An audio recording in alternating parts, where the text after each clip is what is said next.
Αξιότιμοι προσκεκλημένοι, κυρίες και κύριοι, σας καλωσορίζω στο σημερινό σεμινάριο με θέμα Διακυβέρνηση, Μέσα Ενημέρωσης και Επικοινωνία στην Εποχή, που συνδιοργανώνουν το Γραφείο Τύπου και Πληροφοριών της Κυπριακής Δημοκρατίας και η Βρετανική Υπατιαρμοστία στην Κύπρο. Θερμές ευχαριστούμε στην εταιρεία Public Affairs για τη στήριξή της στη διοργάνωση του σεμιναρίου και στη ΣΥΤΑ για την ευγενική της προσφορά να παρέχει ζωντανή μετάδοση live streaming. Χαιρετισμούς θα απευθύνουν ο Πρόεδρος της Κυπριακής Δημοκρατίας, κ. Νίκος Αναστασιάδης, και ο Βρετανός Υπατιαρμοστής, κ. Ρικ Τότ. Καλώ την αυτού εξοχότητα τον Πρόεδρο της Κυπριακής Δημοκρατίας, κ. Νίκο Αναστασιάδη, να προσέλθει στο βήμα για να απευθύνει το χαιρετισμό του. Κύριε Πρόεδρε.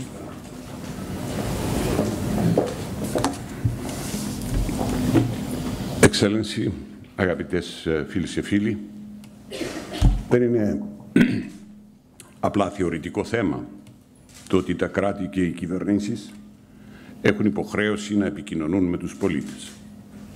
Είναι θέμα επίπεδου της δημοκρατίας.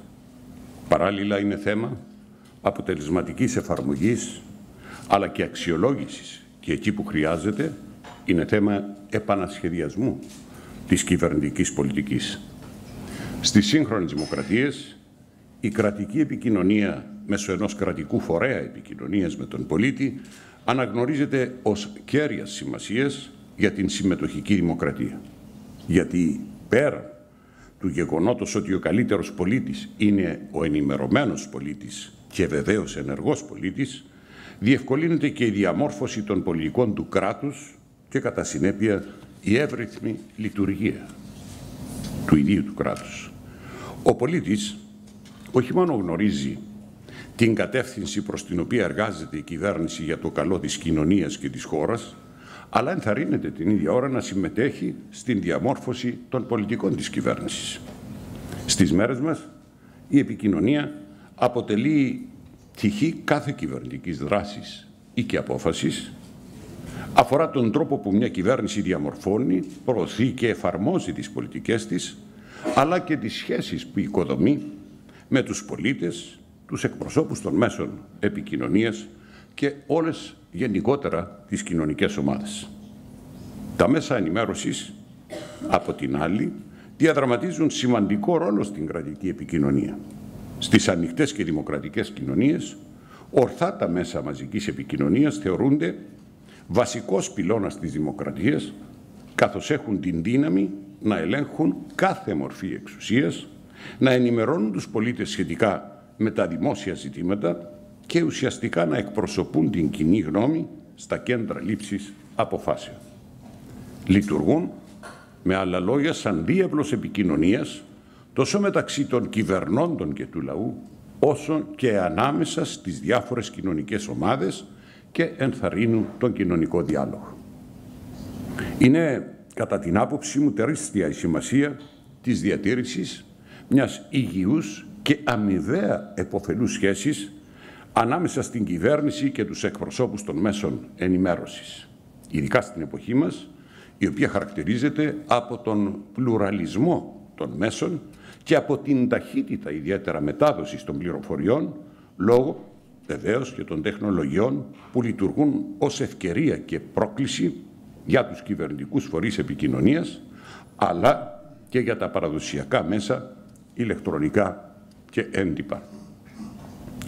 Το διαδίκτυο αποτελεί πλέον ένα νέο ψηφιακό σημείο συνάντησης και μας επιτρέπει να διευρύνουμε την παρουσία μας στο ψηφιακό περιβάλλον και να αξιοποιήσουμε νέες μορφές άμεσης αλλά και αμφίδρομης επικοινωνίας. Την ίδια στιγμή, τα νέα μέσα παρέχουν την δυνατότητα στους πολίτες όχι μόνο να τα αξιοποιούν ως ένα βήμα δημόσιου διαλόγου, αλλά και να μετατραπούν οι ίδιοι από αποδέκτες σε παραγωγούς των ειδήσεων. Σε αυτό το σύγχρονο περιβάλλον επικοινωνίας, κυβέρνηση και εκπρόσωποι των μέσων μαζικής επικοινωνίας είναι ανάγκη να ανανεώνουμε διαρκώς τις συντεταγμένες που διέπουν τη μεταξύ μας σχέση, προκειμένου να γινόμαστε αποτελεσματικότεροι στο δημοκρατικό μας ρόλο. Κυρίες και κύριοι, πέρα από τον κύριο στόχο του σημερινού σεμιναρίου, που δεν είναι άλλος από την συνεχή αναβάθμιση του επίπεδου της κρατικής επικοινωνίας στη χώρα μας και βεβαίως μέσω αυτής η αναβάθμιση της συμμετοχής του πολίτη στην διαμόρφωση πολιτικής, σημαντικός στόχος είναι και η αναζήτηση τρόπων περαιτέρω ενδυνάμωσης και διεύρυνσης της εξυπηρέτησης και συνεργασίας του κρατικού φορέα επικοινωνίας με τα μέσα μαζικής επικοινωνίας. Στο σεμινάριο συμμετέχουν διακεκριμένοι επαγγελματίες από την Κύπρο και το Ηνωμένο Βασίλειο και δεν έχω αμφιβολία ότι μέσα από τον ειλικρινή διάλογο και την ανταλλαγή εμπειριών και καλών πρακτικών θα πολύ αργά το εφέρετε και θα αντιμετωπιστούν ορισμένα από τα σημαντικότερα ζητήματα που απασχολούν τόσο τους φορείς της κυβερνητικής επικοινωνίας όσο και τους εκπροσώπους των μέσων επικοινωνίας στην Κύπρο. Να μου επιτραπεί ο αστεϊσμός, ελέγαμε για την ταχύτητα μετάδοσης των ειδήσεων και του θαύματος συνέβη το αντίθετο. Είμαι βέβαιος ότι θα καλυφθούν το κενό που επαρατηρηθεί, δεν το κάνω ως παρατήρηση. Θεώρησα την παρέμβαση ως μια ανεύθυμη νότα για να υπερτονίσουμε την ανάγκη του συντονισμού από τη μια και της ταχύτητας που πρέπει να υπάρχει από την άλλη. Το σεμινάριο που πραγματοποιείται σήμερα με τη στήριξη του κυβερνητικού εκπροσώπου του φίλου του Νίκου του Χριστοδουλίδη αποτελεί έμπρακτη απόδειξη της σημασίας που αποδίδει η κυβέρνηση στην επικοινωνία, αλλά αν θέλετε και σηματοδοτεί την έναρξη μιας νέας εποχής για την κυβερνητική επικοινωνία στην Κύπρο. Θα ήθελα με την ευκαιρία θερμότατα να ευχαριστήσω την κυβέρνηση του Ηνωμένου Βασιλείου για την πολύτιμη συνεργασία της, να συγχαρώ την υπάτη αρμοστία και βεβαίως τον ύπατο αρμοστή και το Γραφείο Τύπου και Πληροφοριών της Κυπριακής Δημοκρατίας, που είναι ο φορέας κρατικής επικοινωνίας στην Κύπρο, για την διοργάνωση του σημερινού σεμιναρίου και να ευχηθώ πως αποβεί ιδιαίτερα δημιουργικό και χρήσιμο για όλους ανεξαίρετα τους συμμετέχοντες. Σας ευχαριστώ θερμά για την προσοχή σας.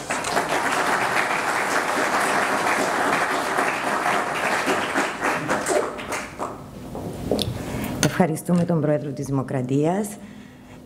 Now, I would like to call upon His Excellency, the British High Commissioner, Mr. Rick Todd, to come to the podium for his address.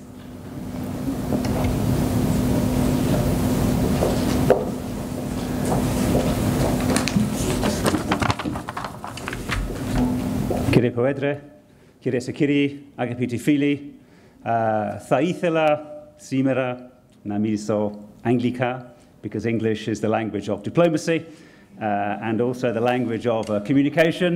So anyone who's French here, bad luck.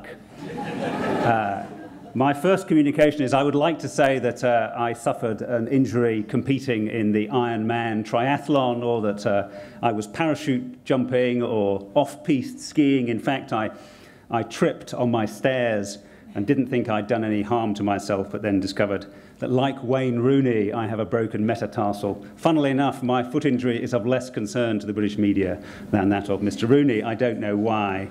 But I am anyway delighted to be here today and very grateful for this occasion, which was started when President Anastasiadis made his very successful visit to Britain early this year, and he and his team had a chance to meet the communicators in Downing Street.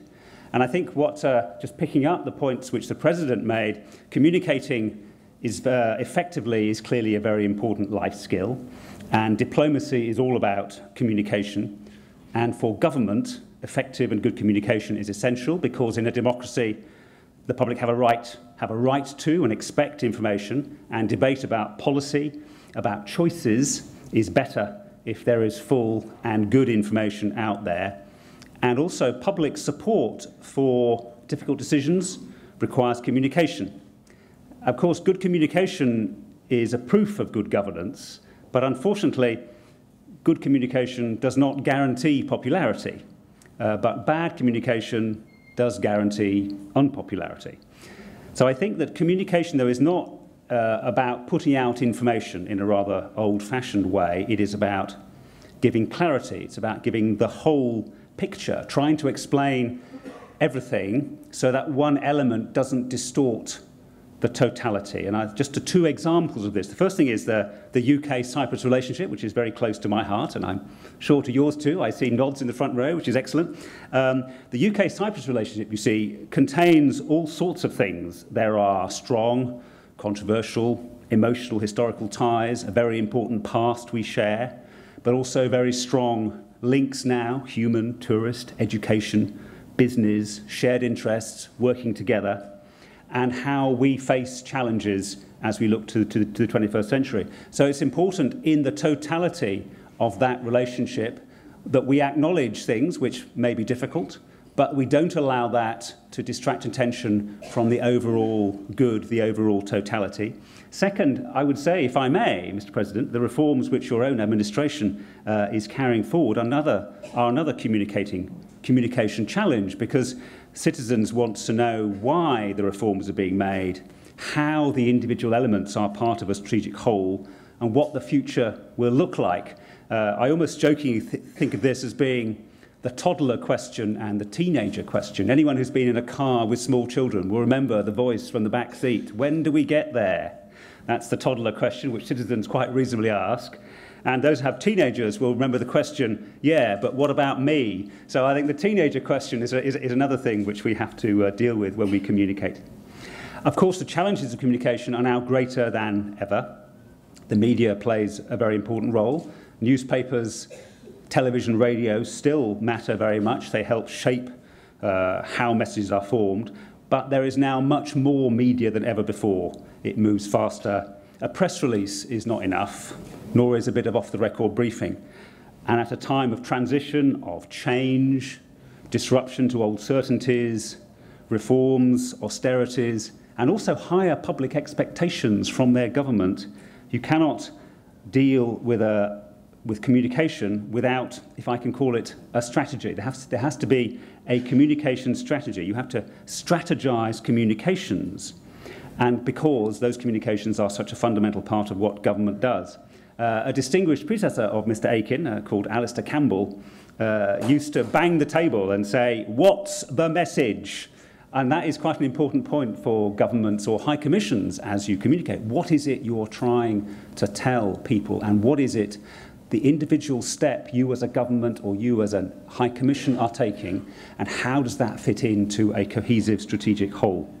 Finally, I'm absolutely certain that government communication has to be honest, and that is honest not just in the sense of not saying things which are untrue, but also honest in the sense that it puts to people what the challenges really are.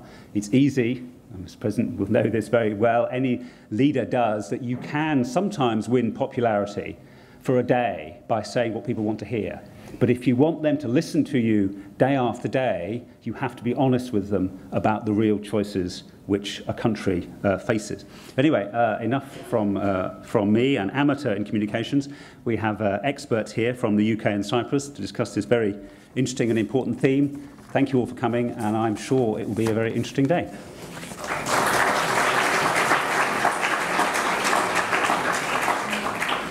We thank the High Commissioner.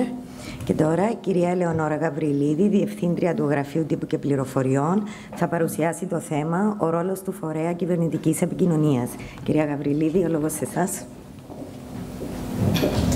Θα είμαι το floor show εγώ. Δεν θα πάω. Απολογούμε γιατί ήταν παρόν να σας ακούσουμε. Ευχαριστώ.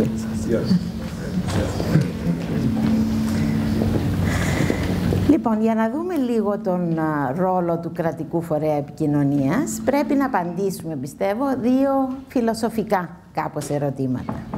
Το ένα είναι ποιοι είμαστε και γιατί υπάρχουμε. Γι' αυτό είναι και εκεί το σεξπιρικό ερώτημα. Αν το κράτος υπάρχει για να προστατεύει και να προωθεί τα συμφέροντα των πολιτών του, πράγμα που ξέρουμε ήδη από την πολιτεία του Πλάτωνα και σίγουρα από τον Τόμας Χόμπς, τότε ο ρόλος του κρατικού φορέα επικοινωνίας είναι να ανοίγει την πόρτα στην κοινωνία για να γίνεται όσο το δυνατό συνδιαμορφωτής της πολιτικής του κράτους, ώστε να μπορεί να βελτιώνεται συνέχεια η ζωή του. Η κρατική επικοινωνία στοχεύει στη συμμετοχή ή έστω στην αποδοχή ή την ανοχή των πολιτών για τις πολιτικές του κράτους. Επομένως, πρέπει να τις γνωρίζει και όσο το δυνατόν να έχει ρόλο στη διαμόρφωσή τους. Ας δούμε τι κάνουν κατά κύριο λόγο τα κράτη. Το κράτος κάνει πολλά πράγματα, τρία κύρια εκτός από την επικοινωνία. Νομοθετεί, θεσπίζει κανονισμούς, φορολογεί για να μπορεί να προσφέρει υπηρεσίες και επικοινωνεί. Είναι ηλίου φαϊνότερο ότι ούτε οι φορολογίες, ούτε οι κανονισμοί, ούτε οι νομοθεσίες είναι κάτι που ενθουσιάζουν τον κόσμο και ενθαρρύνουν ιδιαίτερα τη συμμετοχή του. Επομένως, η επικοινωνία είναι κάτι εντελώς απαραίτητο για να καταλάβει ο κόσμος γιατί χρειάζονται αυτά τα πράγματα και αν δεν ενθουσιαστεί, τουλάχιστον να αποδεχτεί, να μην απορρίψει. Ας δούμε πώς συνήθως λειτουργούν τα κράτη, διότι δεν είμαστε στο ιδανικό σημείο ακόμα. Θα δούμε ότι αυτή τη στιγμή τι γίνεται συνήθως είναι ότι εντοπίζουμε το θέμα για το οποίο θέλουμε να παραγάγουμε κάποιες πολιτικές ενέργειες, το αναλύουμε, επεξεργαζόμαστε πιθανές λύσεις, επιλέγονται συγκεκριμένες πολιτικές ενέργειες και μόνο τότε, στο σημείο της εφαρμογής της πολιτικής και της αξιολόγησης του αποτελέσματος είναι που εμπλέκονται συνήθως οι επικοινωνιακές υπηρεσίες. Αλλά αν δεν εμπλακούν οι επικοινωνιακές υπηρεσίες από την αρχή, δεν εμπλέκεται η κοινωνία βεβαίως από την αρχή. Αυτό είναι αυτό που συμβαίνει συνέχεια. Αν όμως τελευταίως έχω ακούσει κάποιες φορές αυτή τη φράση από Άγγλους επικοινωνιολόγους την τελευταία ψες. Αυτό τι σημαίνει? Αν δεν εμπλακεί η κοινωνία στη διαμόρφωση της πολιτικής, καλείται μετά ο επικοινωνιακός φορέας του κράτους να έρθει να κάνει αυτή την πολιτική αποδεκτή. Αυτό δεν είναι πάντα εφικτό ή εύκολο.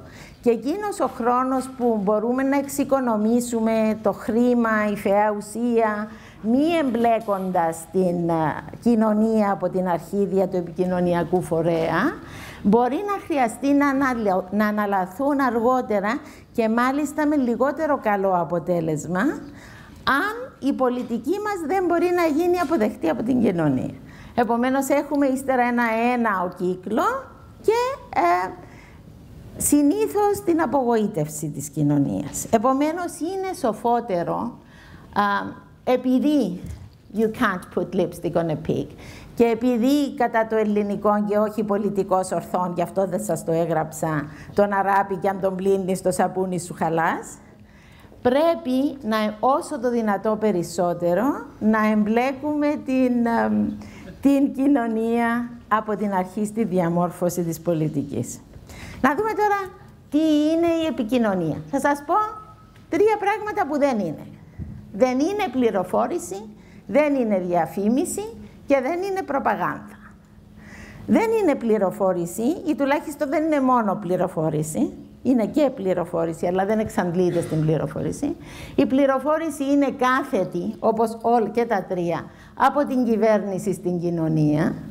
Η πληροφόρηση είναι και μία αποτελεσματική, εκτός και αν ζητάει η κοινωνία κάποιες συγκεκριμένες πληροφορίες, δεν θα τις ακούσει. Η διαφήμιση δεν στοχεύει συνήθως στο όφελος της κοινωνίας, αλλά του διαφημιστή. Επίσης είναι κάθετη από εκεί που εκπορεύεται προς την κοινωνία, δεν είναι αμφίδρομη. Και η προπαγάνδα, εκτός από έγκλημα, ανήθικη, είναι και εντελώς αναποτελεσματική, διότι κανένας πλέον στις μέρες μας δεν ενέχει όλα τα κανάλια επικοινωνίας. Τουλάχιστον στους χώρους που κινούμαστε εμείς, στις σύγχρονες δημοκρατίες. Η επικοινωνία, αντίθετα, είναι αμφίδρομη και συνεχής και στοχεύει στο όφελος της κοινωνίας. Θα σας δώσω τρία στοιχεία κοινωνικής ψυχολογίας που είναι σημαντικά για την επικοινωνία του κράτους. Λένε οι κοινωνικοί ψυχολόγοι ότι το πλατή κοινό έχει πνευματική ηλικία 7 ετών. Αυτό τι σημαίνει?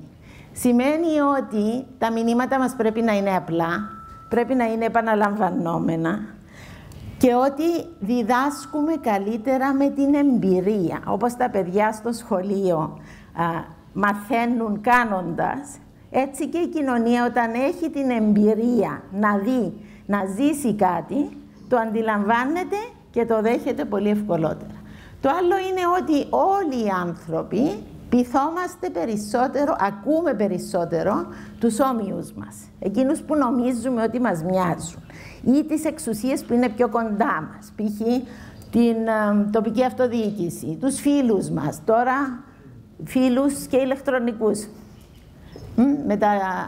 Με τα μέσα κοινωνικής δικτύωσης.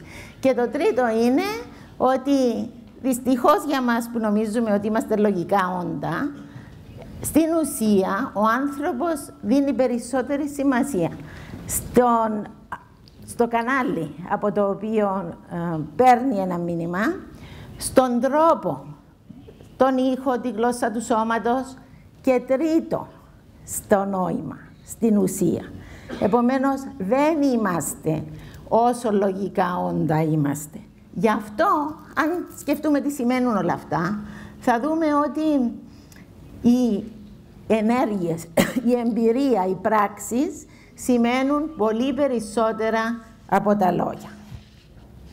Ας δούμε κάποιες κλασικές περιπτώσεις που το κράτος επικοινωνεί με τον πολίτη. Τι κάνουμε, γιατί επικοινωνούμε καθημερινά με τον πολίτη ως κρατικός φορέας επικοινωνίας? Τον ενημερώνουμε για παρεχόμενες υπηρεσίες. Τον ενημερώνουμε για τις υποχρεώσεις του έναντι του κράτους. Του δίνουμε βήμα καμιά φορά για να πει τι, μπορεί και να το απαιτεί η νομοθεσία αυτό, για να πει την άποψή του για συγκεκριμένες νομοθεσίες. Προσπαθούμε να αλλάξουμε ζημιογόνες συμπεριφορές. Κάπνισμα, μη άσκηση, κακομεταχείριση των ζώων, πρόκληση πυρκαγιών, για να δούμε κάποια που είχαμε εμείς τελευταίως. Και βεβαίως τον καθοδηγούμε σε εποχές κρίσεων, πανδημίας, φυσικών καταστροφών. Εκτός αυτών, η κρατική επικοινωνία στοχεύει στην αποδοχή της χώρας, στην δημιουργία καλής εικόνας για τη χώρα διεθνώς. Γιατί σας τα λέω αυτά, τα αυτονόητα? Διότι προϋπόθεση για την επιτυχία σε αυτές τις περιπτώσεις είναι, αν δούμε για τις υπηρεσίες για παράδειγμα, ότι οι παρεχόμενες υπηρεσίες πράγματι πρέπει να είναι αυτές που χρειάζεται ο κόσμος και όχι κάτι άλλο που είχε κάποια χρησιμότητα στο παρελθόν π.χ. Και πρέπει να εργάζονται καλά. Για τα άλλα, ο πολίτης πρέπει να νιώθει, αν ζητηθεί η γνώμη του, ότι πράγματι έχει κάποιο αποτέλεσμα αυτό το πράγμα. Λαμβάνεται υπόψη, δεν ζητείται μόνο η άποψη του. Πρέπει να έχει εμπειρία του ωφέλους από την μεταβολή των συνηθιών του. Πρέπει να έχει εμπειρία του ωφέλους από την καθοδήγηση σε περιόδους κρίσεων. Αυτό τι σημαίνει? Ότι το κράτος πρέπει όχι μόνο να μιλά, να ακούει κιόλας και να δίνει σημασία. Υπάρχει εδώ ένα φαινομενικά οξύμορο σε αυτά που σας είπα. Λέμε ότι είναι δύσκολο να αλλάξεις τις συμπεριφορές του κόσμου, είναι μακροχρόνιο, γι' αυτό και υπάρχει μια σημαντική διαφορά μεταξύ της αλλής πολιτικής επικοινωνίας και της κρατικής επικοινωνίας, της επικοινωνίας, της δημόσιας επικοινωνίας. Δεν είναι εύκολο να αλλάξουν οι συμπεριφορές του κόσμου. Από την άλλη, είναι εντελώς απαραίτητο να προσαρμοζόμαστε, διότι οι συνθήκες στις κοινωνίες αλλάζουν. Είδαμε τι έγινε στην Κύπρο τα τελευταία χρόνια και κορύφωση τον Μάρτιο του 2013. Άλλαξαν οι συνθήκες, άλλαξαν άδεινοι ανάγκες, άλλαξε ο τρόπος που η κοινωνία έβλεπε κάποια πράγματα. Επομένως, πρέπει να προσαρμόζεται το κράτος και η επικοινωνιακή του υπηρεσία.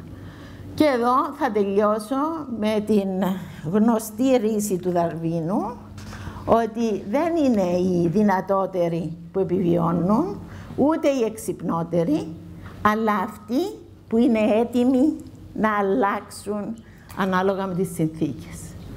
Σας ευχαριστώ.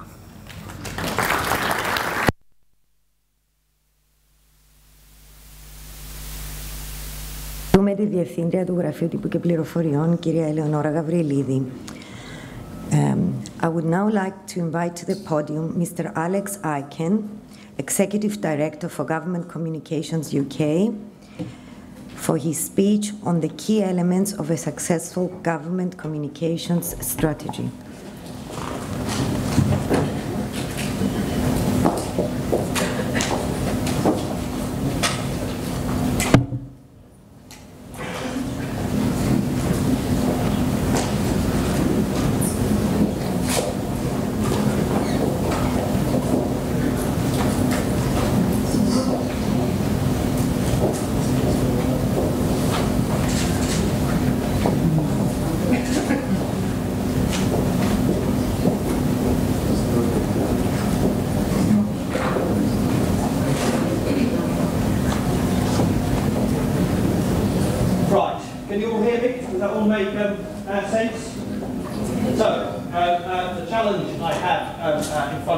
Is quite a difficult one.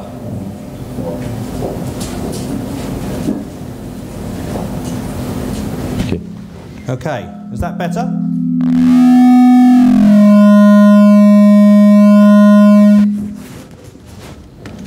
That'd be the reason for that. Right, so the challenge I have in front of me is quite a difficult one.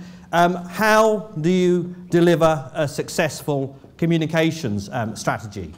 Does anyone know the answer to this question? I was talking to some colleagues from the Cypriot government early on. Does anyone know how you deliver a successful communication strategy? You should listen first. You should listen. I think this is very important. Anything else? Simple. Yes, I think that's right. I mean, I think communications is actually a very straightforward business when delivered with discipline and impact, and when, as Eleonora said, it is at the start of the process and is part of the policy-making process, not, as she very ably set out, trying to put lipstick on the pig. And as the President pointed out as well, society is changing at such a pace that keeping up with the changes in society and our public communications keeping up with the changing pace is a real challenge for us as communicators. But there is a route to achieving a successful government communications strategy, and put simply, as all communication should be, it is this: a successful government communications strategy depends on unity. Unity of purpose, unity of organisation, and unity of execution. And it is as simple as that. Having flown from London to tell you that, can I now go back? Or do you want to hear some more? I can tell you some more if you like. All right, I'll tell you some more. Right. What is important, particularly to the government communicators in the room, is that unity of purpose, of organisation and execution is your platform to be treated and act like and work like professionals.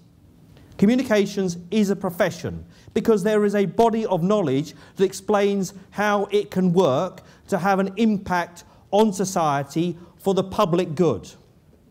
All your communications should be about changing public behaviour for good purposes, to allow people to live healthier lives, for example, as we heard just now. And if your government communications is not working to improve, save, or enrich the lives of the people, business and communities that you serve as public servants, you should stop doing it and do something more useful. And this is hugely important because there are two types of communication in the world. There is SOS communications. Do you know what SOS stands for in communication terms? No?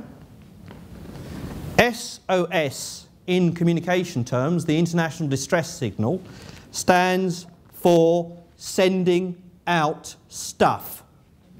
Right? Just sending stuff out because, you know, it's Thursday. Let's issue a press release. Let's do a leaflet. Let's tweet some stuff. The first question you have to ask yourselves as professionals is, what is the objective, the public service objective, we are trying to achieve with this communication? And if you understand that, and this is something I've used with prime ministers and presidents, look, Prime Minister, calm down, right? There's no point in rushing to do an interview. There's no point in rushing to do an article. What are we trying to achieve here? How are we trying to persuade the public to do something that we believe is for their good? And if you lose that objective, then you are just sending out stuff. Now, the opposite, do you want to take one, Maria, and pass them around? The opposite of, take one, Rick, and pass them around. The opposite of sending out stuff is what I term oasis, which is clear in English. It may be less clear in your own tongue, but nevertheless, oasis is what I try and drill and discipline my government communicators into understanding. Oasis is how we should do communications. Oasis stands for, what is the objective? Who are the audience? What is our strategy, our approach and our messaging? How do we implement?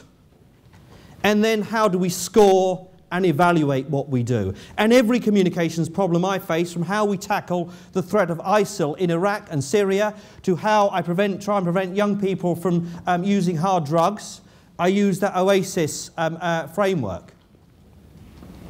Now, it's very interesting, this, because the women in the audience have absolutely got this oasis, this methodology for communications.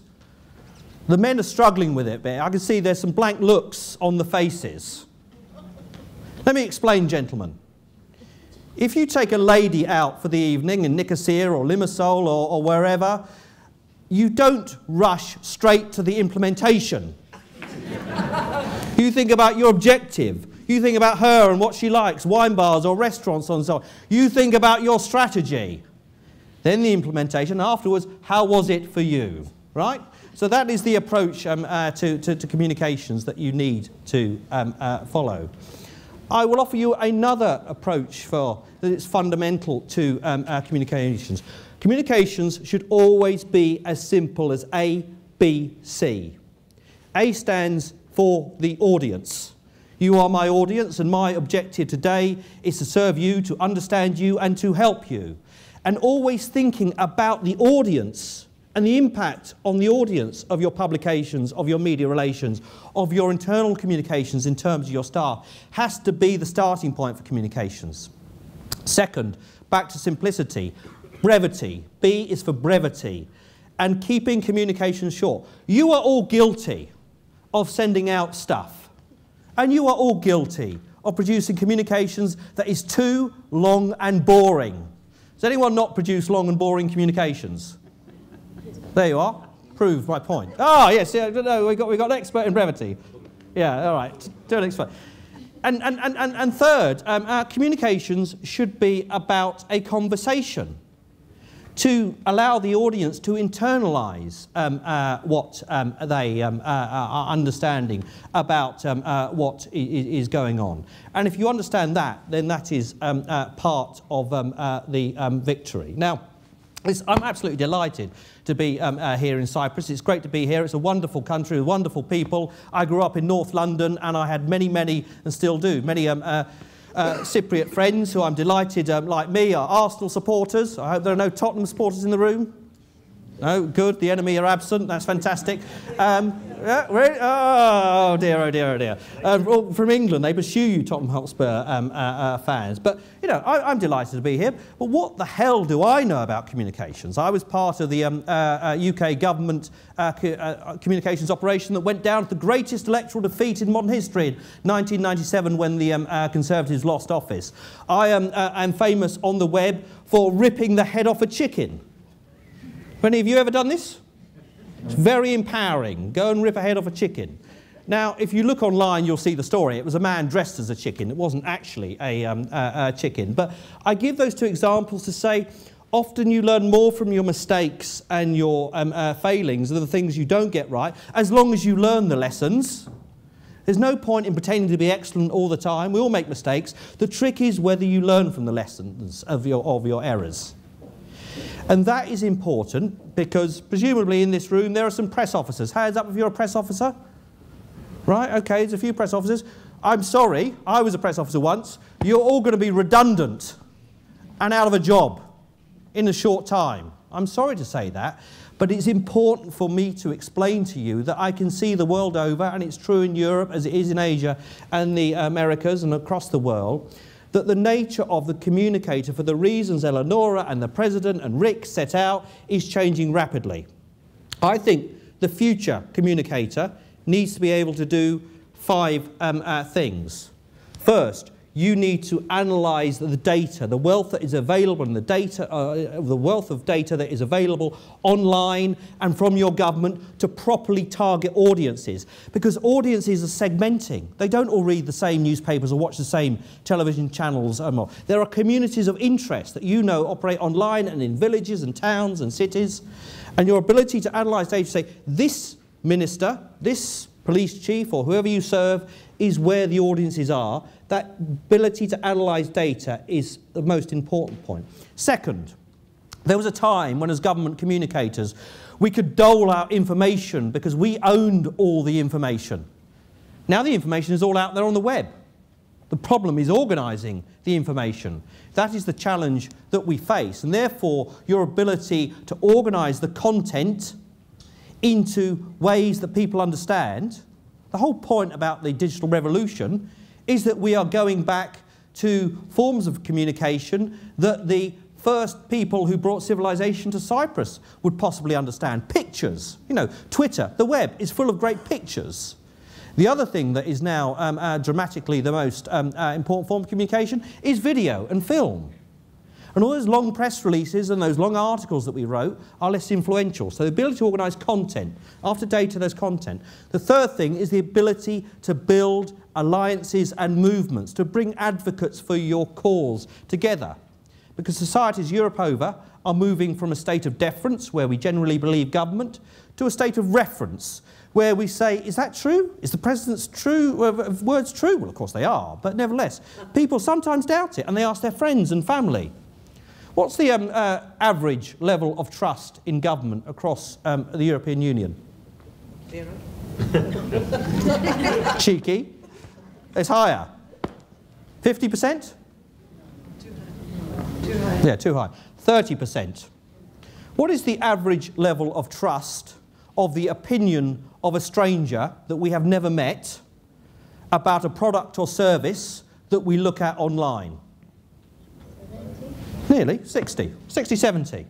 So across Europe, people are more likely to trust the views of strangers online than their own government.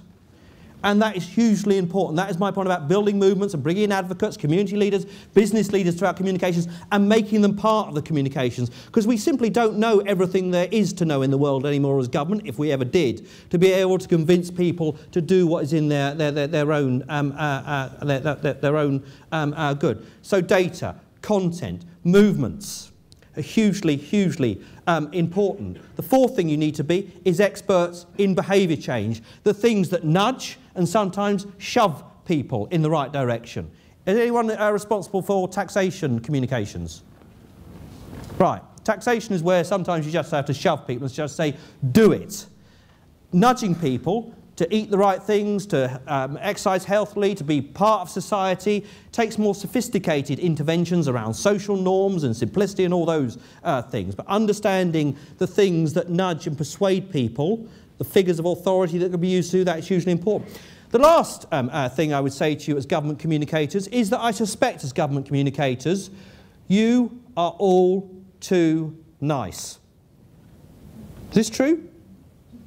Colleagues I was talking to earlier are clearly very nice people. They need to be less nice. You need to be more demanding and more assertive with the policymakers, with the politicians, to say, what are we trying to achieve here? Why are we going down this path? And if you go down this path, my professional advice as a professional is that this will lead to a worse outcome than would be the case if we went another way. And your ability to speak truth to power is the mark of a successful communicator.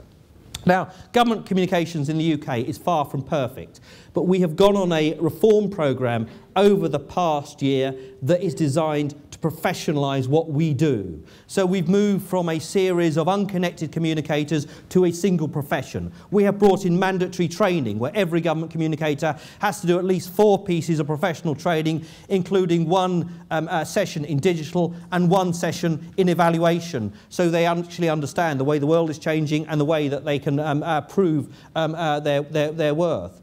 And that is important in terms of professional development, but what is most critical is acting as one government communication service means we work together on the big cross-government campaigns, and we bring together the knowledge that might be in one department and we share it with others, so we produce better communications.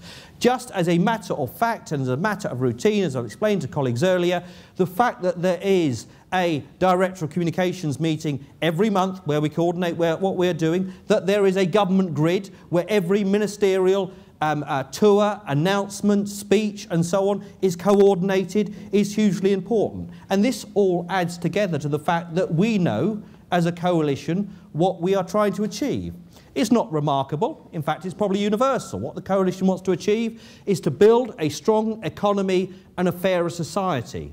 But my role as the chief communicator for the UK government to say, if our initiatives are not building a strong economy and a fairer society, why are we doing it, Prime Minister? It's part of my licence to operate and challenge people to say, is this right? Why are we doing this? And focus on what we're doing. We have an issue at the moment. Young Asian men and women want to go to Syria and Iraq to fight for ISIL, a barbarous group who are murdering people in that part of the world. How do we persuade young Asian men in Britain not to go to Syria or Iraq? Any ideas? It's tricky. You know, these are people who might feel disenfranchised in society. But when we get together as a group of government communicators and we say, how do we solve this problem? People from the home departments and the children's services departments that have worked with young people and got them off drugs and got them into higher education say, look, if you want to attract young people, this is how you do it. And these are skills that our Foreign Office and our Ministry of Defence, or the departments that typically deal with ISIL and foreign problems, just don't understand. And that's an example of sharing information in a way that makes sense. So I said that this speech was about unity, unity of purpose, the government being clear about its narrative. And there is, in the UK, a government communications plan. And on the first or second page, there are the signatories of me and all the other heads of communication for all the departments. And it is an agreement to work together, because together we are stronger. And that unity of purpose behind the narrative is the absolute cornerstone of what we do. I then talked about unity of organisation, and that's why we have a single government communication service. Is there a single government communication service of Cyprus? Yes, it is. Does it work? Yeah. Monthly training programmes, monthly direct communications meetings, properly organised professional development. Unless you do your professional development in the UK, you can't be promoted. because communications is changing. We need people to understand behaviour change and data and building movements and all the other things that I talked about. And then unity of organisation, and that is the government grid in terms of understanding how we are delivering the narrative this week, next week and the week after, and working together, because we all know that teams succeed, and you either succeed together or you fall apart if you operate as separate entities. Now, we are not perfect, and my mission is to make UK government communications the best in the world. Very simple. We want to be the best in the world. I want exceptional government communicators, and I define exceptional in terms of whether they run effective campaigns that change behaviour for the public good, they do that efficiently with the best use of public resources, and they are educated because they do the learning that makes them proper professionals. And that applies to me as much as it applies to the most junior member of government communications.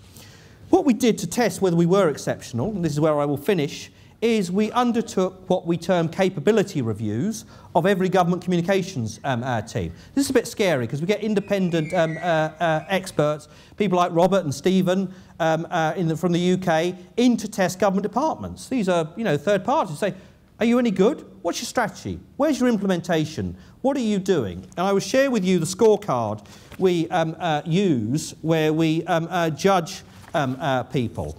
And these are reports that are actually published on the web, the summaries are. So we're using third-party reviewers to test the efficiency and effectiveness of government communications. Does this sound a bit scary? Is it doable? What it does do, and you can score your own departments against that scorecard, see how well you do, but you've got to be honest. Because, I play a lot of football with a very fine footballer called Patrick Miles, who is known in these parts. I hope one day he'll be famous. I'm not sure whether he ever got to play for any Cypriot level teams, but nevertheless, I know as the chairman of a football club that if you cheat in training, you will do worse when it comes to the real match. These capability reviews were a real challenge and test for people, but they have improved communications. And in terms of the test that I set out on that sheet that is being passed round, and you scoring yourself against those criteria, that will give you a very clear idea of where you are if you do it honestly in terms of what you need to achieve. So, I hope that is thought-provoking. I hope it is useful. I hope I am here, as I'm here to help you. We'll be able to have some further conversations about what I have said during the day. And the only other point I would want to make to you is that apart from the objective, the most important thing we do, and the thing that I demand of all my communicators, is that we analyse our performance. We have a performance framework, and your ability to prove your worth is critical, because the UK spends half now what it did on communications in 2010. Because when the new government came in, the new government said, what do we get for all this money that we spend on government communications? And my predecessors said, we don't know, we don't measure it. So the government said, well, why don't we cut it in half? And that cost hundreds of people their jobs. We'll cut it in half and see if you do better with half the sum. Now, the interesting thing is that we are getting better outcomes. We're recruiting more teachers through our marketing campaigns, saving as many lives through our Change for Life campaigns as we did when we had double the money. So it's not always about resources, it's about how you use the resources. And finally, there's a little a green card which we put on the desk of every government communicator, because we are a profession. We need to remind ourselves that our drive is to be excellent, which sets out the expectations and the goals of the UK Government Communication Service. Thank you very much for listening. Thank you for a bit of participation. I would have done more of it, but I was told not to scare you. Have I scared you? No, good. I've passed. I was going to be in such trouble with Eleonora if I'd scared you. But I'm very, very happy to talk to you, professional to professional, later about anything you want to do so. Thank you.